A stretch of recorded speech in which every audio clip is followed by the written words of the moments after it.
Hey, let's got here and it's time to talk about one of the new anime for this year and this new season, Sentenced to be Peak or Sentenced to be Hero. And damn, it started out with a blast, like it's insane. We have here this 1 hour episode, movie quality animation, camera movement, scenes, shots, and an amazing premise. It's the type of show I enjoy here. Dark, gritty, fantasy, reminds me quite a lot of Clivates that we had last year. If you haven't watched Clivates, highly recommend that one.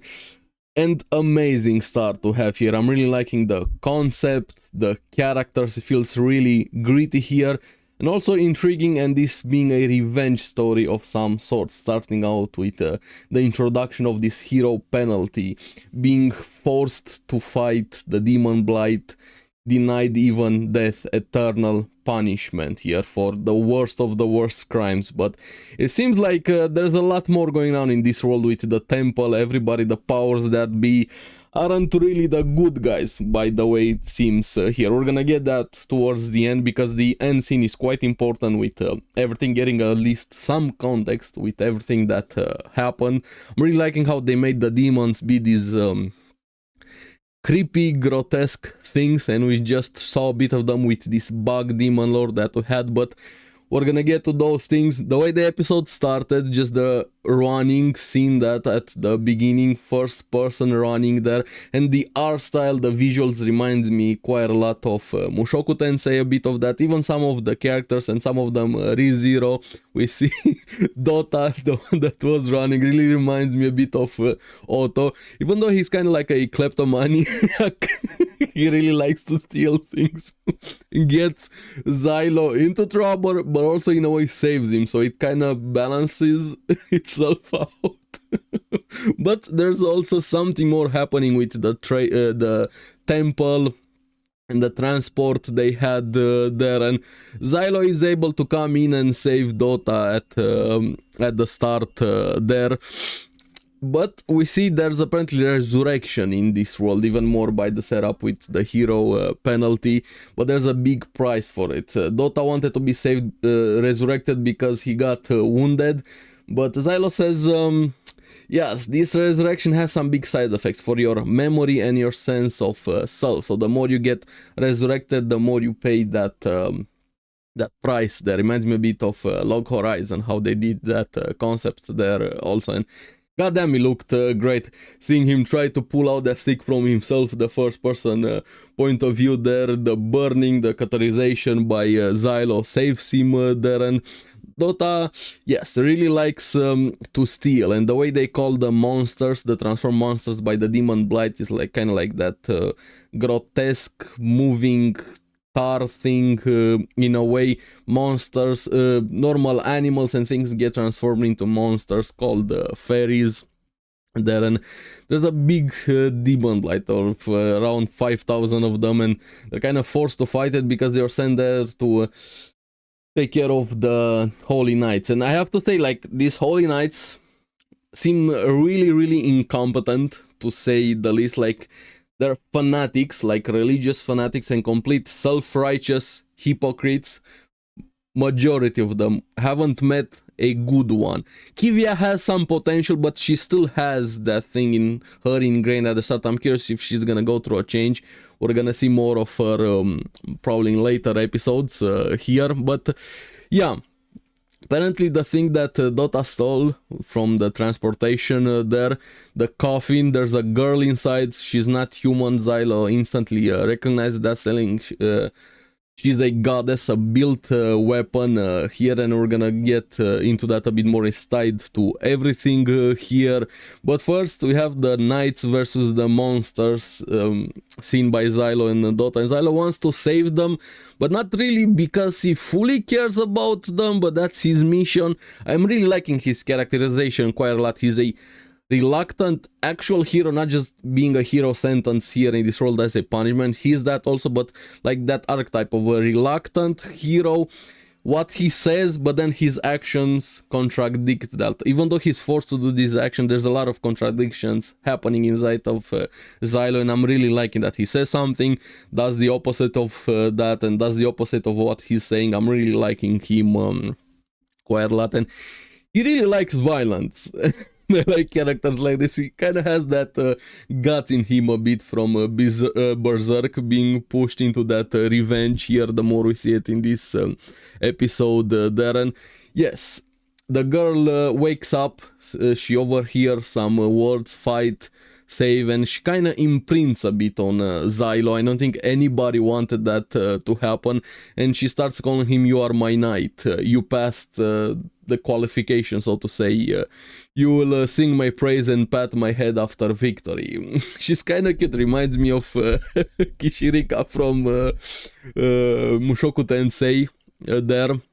But it seems all goddesses have this thing about them. They want praise and they're willing to go as far as possible to satisfy that, to save, to use their powers, everything. They seem like very, very innocent and pure, willing to do anything and everything for that. And I'm liking the way they're done here. But after this, there's a lot of action in this episode. We get into the action straight away, back-to-back action, and character development and building at the same time through the action and through the small dialogue that we get here and the introductions of the character. And goddamn, that knife throw he did with the explosions there reminded me a bit of the spear throw we had in Seven Deadly Sins there when Meliodas threw back the spear. Like, ugh, I need more of that. But I'm also liking the power system in this role. Seems to be magic based, but magic is kind of treated a bit like a science there,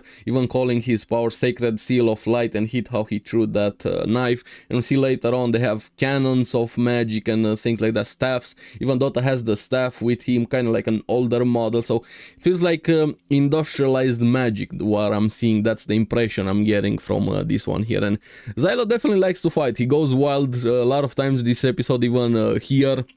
But Dota has to save him at some point from one of those demonic toads there, and they manage with the impeccable action that we had to save the knights. But instantly, I knew this was gonna happen by the way things were set up. The knights started discriminating when they realized their heroes saw him beneath them as much as possible. They felt insulted from being saved by somebody like that, and I just punched them, to just leave them there, fuck them, leave them there.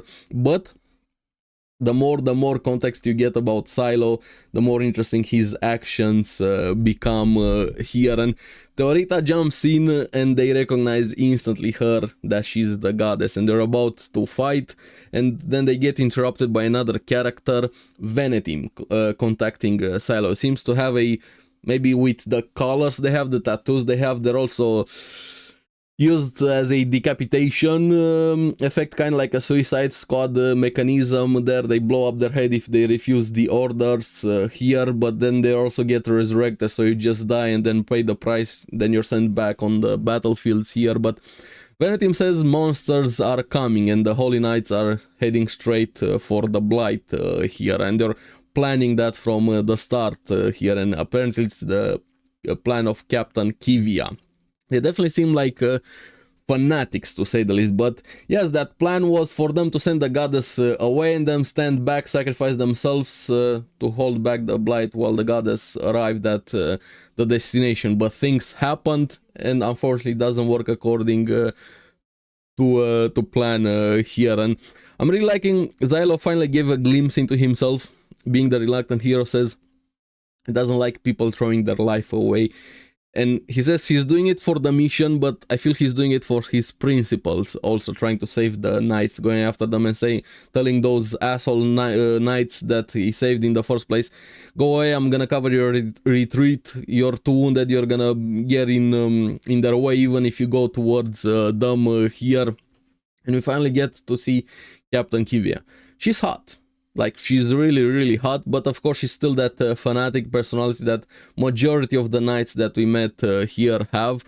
And then we see the fight, the knights versus the trolls there, the cannons, everything. They actually have a troll. I thought in that moment they have a troll, multiple trolls in here versus those insects. And I like how before Xylo went onto the battlefield while they were looking there, Dota has really good eyesight, I forgot to mention that, but while they were looking there, he just disappears instantly, leaves a note, hey, I just went to steal the loot from the knights. Like, dude is a complete kleptomaniac. I wonder what he stole or what he did to get the sentence to be a hero. We're gonna get to why Xylo is in this position, but I bet he stole something he shouldn't have.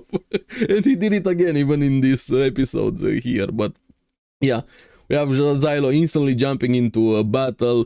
Fire knife bombardments there looked great, going wild here. And Kivia sees Theorita, and he wants to give her to Kivia. He says he hates goddesses. There's a lot of backstory, history there, kind of like his origin point in a way.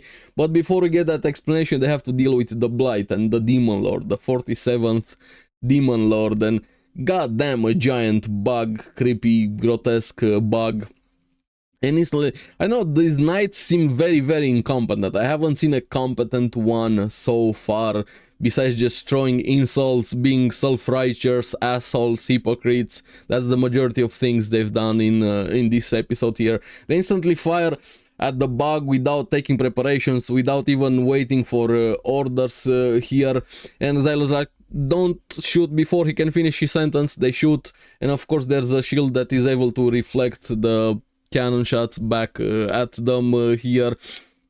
And Kivia kind of says she knows Xylo from somewhere. We don't get the explanation there. They're still getting bombarded themselves now by insect meatballs, in a way, cannons shot by the Demon Lord, and they started spreading full of bugs, eating the knights there. And I'm really liking they're actually showing this. They're not censorship, full of blood, guts spilled everywhere, rip and tear, a bit of the Zerg from StarCraft kind of. In a way, I'm liking this, and that's why you should also watch Clivates. Please watch Clivates here. They are getting overrun, a lot of them, and Xylo was running out of knives, and they got wounded a bit, thrown away, and Theorita also wounded, and she wanted him to use her power, but for this they needed to make a pact, and he is very, very against it quite a lot, and she kind of pushes his buttons in a way. What he said, he doesn't like people throwing their lives away, and she tells him, do you really want to see so many die? And finally gives in. And her saying this, I'm really liking the goddesses. It's my weakness, characters like this being so innocent and poor and bad things being done to them. I really hope it's not gonna hit me in the gut when we get really attached to Theorita and other characters like this here. But she says this after before they make the pact there. Even if you hate me, I'll still grant you victory. And he finally gives in, agrees. He cuts himself to give some blood. That was the price for it.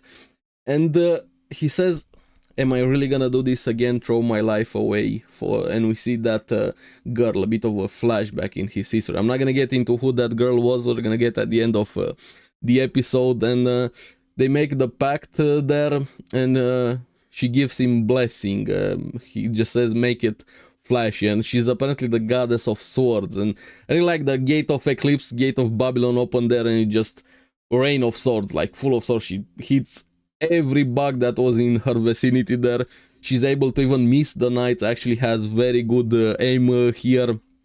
Kivia is somehow still alive despite everything that happened there. And I like how Xylo's instantly, fuck it, I'm gonna kill the Demon Lord here. And for honor, everybody, for honor, said the Theorita. Nah, idiocy. And this is where I really started liking Xylo quite a lot. I need more characters like this. Fuck honor, fuck what's right. Even though he's doing it for that also, he's not honest about himself. That's still internal with him. But what he said outside, and this is true also, the contradictions. I'm really liking characters like this. He just says, a desire to inflict overwhelming violence, and he's really angry, like he's really angry, even too angry to die, even though he can get resurrected thanks to what happened with him. But I really like that moment quite a lot, just for violence. If you have a problem and violence hasn't solved that, you're probably not using enough violence. But here is where we get some important nuggets of information, and showing how, despite him saying he hates goddesses, he kind of hates what happened, and we're gonna get into that, telling her Don't overuse your power. Even goddesses have their limits. Just wait until the moment is right. And he starts going wild again, killing left and right, going for the demon lord before he lets her finally use her power there to clean up some of the smaller monsters. And after that they throw a giant fucking sword. They looked really cool throwing it in the demon lord. They almost do it. It doesn't work out. It's not a one shot, and I really liked that. Would have been too simple to do it like that. But the demon lord starts going wild, slashing everywhere with the tentacles. They almost get hit and die there. But after this, Dota shows up, and of course he stole one of the scorched earth seals that Kivia wanted to use in that suicide thing she wanted to do when they first met with Xylo.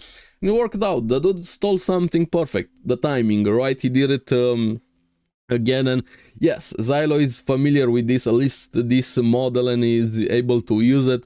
Throws it at the Demon Lord, it explodes, and they win here. And even saying he beat Demon Lords before, but this is the stupidest way he's done it. And I'm sorry, I'm speedrunning a bit because it's an hour-long episode. The video's probably gonna be long, but I'm enjoying it quite a lot. And after this, Teorita wanted her praise and head pat, and he just says, "Good job surviving." Is that enough? Is that a good praise? I really like that question, but more in context, it's actually really good. It's very high praise. Very good praise coming from him and what he knows and what happened here. Get a bit of a flashback of that girl again, but before we can get deeper into that, Kivia comes. He gives her one head pat. Thankfully I was like, do it, please do it, give her the head pat, please.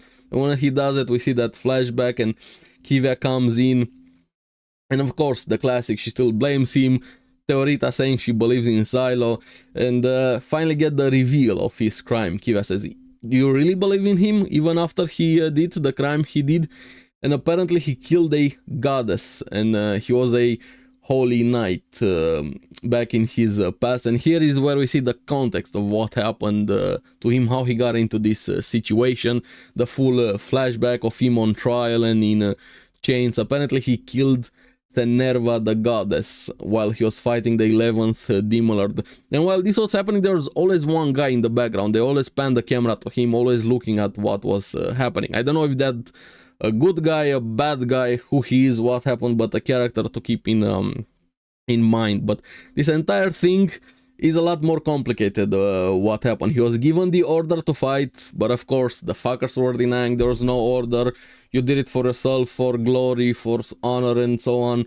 You're overzealous. No, but he actually admits to killing Senerva. I was like, there had to be a good reason for why he did it, right? They're saying there was no other way. Apparently she pushed herself too much for that praise, willing to help them, anything and everything. She exhausted her power, and he had to put her out of her misery. Even she asked for this. She knew she was gonna get corrupted by the demon blight, and saying, imagine a goddess being corrupted by demon blight. You're gonna get a demon lord with the powers of a goddess, like kind of like a combination of both things. But then it got me thinking, they didn't say this, what if the demon lords are prototypes of the goddesses in some way? How there's so many of them. We got to the 47th, the apparently Teorita is the 13th unactivated goddess. She got activated in this episode with the pact here. But the more you think about it, the more corrupt this temple, this organization, they are here. Of course, they deny everything back in the flashback here.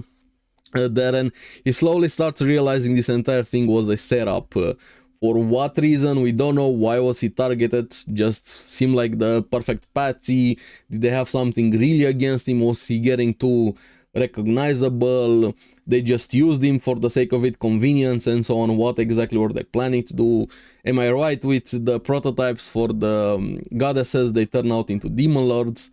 I don't know, but here is where he swears revenge to get back at everything they did. But yeah, what a start. I really hope more series start like this. Clivatis also start like this. We need more series with an hour episode and focusing on this to get you really into the series so much. But yeah, This is a great start for a new anime, non-sequel. I know we have a bunch of sequels coming, but this was the anime that I was most excited to start this season and year for a new series, and I'm really liking this type of series. Hyper violence, pure fantasy. I enjoy my isekais, don't get me wrong. Some of my favorite series are isekai, but I enjoy pure fantasy quite a lot also. Great animation here, the art style, not afraid to show the violence, the gore, everything. A revenge story. I am always a sucker for revenge stories, and Xylo seems such an interesting character by the way he is, the inner contradiction he has, what he says there. The world seems quite interesting there. We have a big mystery, the revenge plot point. So yeah, great way to start the series. Awesome first impressions. Now I really hope they're gonna be able to keep up the quality, not just of the animation, but of the story, the world, the characters, because it's quite interesting. So you have me hooked here. I probably missed a bunch of things in the episode, but it's too long to do a complete full breakdown. We're gonna be here for like 2 hours there, but very excited for the next episode. So yeah, I'm gonna keep doing videos on this series.